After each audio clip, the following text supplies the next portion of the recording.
Salamlar. Salamlar. Bugün biz viral olan Koreya məhsullarının dadına baxacağıq. Nədən başlayaq? Oreo. Mənə çox maraqlıdır Oreoların dadı. Burada şaftalılı və gilə meyvəli Oreo var. Gəlin şaftalılı Oreodan başlayaq. Belə şaftalı Oreo. Okey. Belə balacadır, belə bölübdür. Bax, belə Oreo. Baxıram, qabıqda belə. Eynən bildiyiniz Oreo görünüşündədir. Mən şöyle iğnə Al, baxdım. dadına bax, saqqız dadı gəlir. Saqqız qoxusu gəlir. Normal. Normal. Normal. İndi mən baxım. Mhm. Elə bil ki, şaftalı sokunu qatılaşdırıb Oreo'nun arasına qoyublar. Fərqli daddır, pis deyil, maraqlıdır, bəyəndim. Normal. Normal. Normal. Belə də normal. Yeyirsən? Yo. Mən ki dedim normal, mən dedim. Süper krem. Normal da. Gilə meyvəli Oreo'nun dadına baxaq. Özür şahsına qaba. Al. Moruq və mavi girəlidir. Qoxusu aladım. Alaykum. Duşu belə istəyirəm. Okey. İçinə baxaq. İçi belə iki rəngdir, çox qəşəng görsənir. İndi dadına baxaq. Yo, mən belə baxım, içirəm. İndi mən. Mən belə. Affect normal. Normal.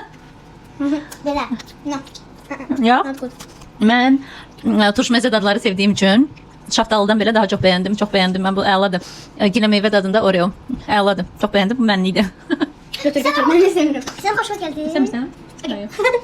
Xoşuma gəldin. Ha, çox xoşuma gəldi. Bravo, sladki yerim ama. Yay. Bu nə Oreo'dur? Mən bilmədim. İlknur aldı. İlknur buyur. Bu Oreo kolaborasiya Baby Monster'dan elədi. Baby Monster K-pop qrupudur. Blackpink, BTS kimi və çox populyardır. Və içindən kartlar çıxır. Yəni dadı isə biz baxmışıq. Yenə də göstərəcəm. Bildiyiniz o Bakuş, nə bilim o Halley falan kimidir. Hər qutuda düşür idol və avtoqraf. Belədir bildiyiniz Çokopay, Bakuş, nə bilim onlardan. Wow. Amma heç peçenyesi də Oreo deyil. Aysel dadına bax. Mən dadına baxmışdım, qəşəngdir. Nə Çox baxmışam? qəşəngdir. Belə də normal. Ben başım. Sən şirin. Okey. Bu bildiyimiz buldak tez hazırlanan noodleların chipsları da ilk dəfədir görürdüm və aldım. Çox acılı olmalıdır. Mən gedim su götürüm. Mən acımı sevirəm. Belə. Mən də. Mən qorxuram. Qorxuram mən. Acısı sonradan çatır. Bildiyiniz buldak noodle'dadır. Öyle bir noodle'ın chipsidir. Acısı sonradan gəlir, acılıdır. Ha, susuz çətindir. Tam mənlik. Çox acılı. Mənə çox qəşəngdir. Sesim yaxşı oldu.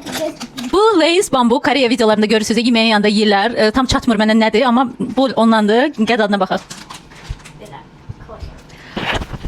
Qoxusu heç o deyil. No. Oh, smell like something normal. No. Normal. Normal. In English. Okay, ben belə baxıram.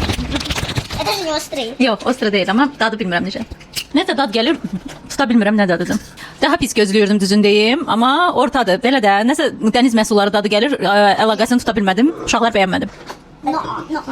Bu isə jeledir. Bu Koreyalılar jeleni çox sevir desert kimi. Heç sevmirəm mən. İndi uşaqlar dadına baxsın. Birini Çünki götürün. sən dadına baxmadın. O şeysə. No, thanks. No, mən də nə? Baxın belə çıxır içindən. Xoşa gəldi? Yox. Nə yapım belə? Çox mənasız. Belə man. Əslində bunu belə yeyirlər bax. Götürürlər. Oy, iyi. Dadını bəyəndin? Yəni Normal. bu qədər. Hamısını sınadıq. Mənim favorim bu gilə meyvəli Oreo oldu. Mənimsə Oreo və buyurun. Ancaq Oreo. Bu qədər. Sağ olun. Sağ olun.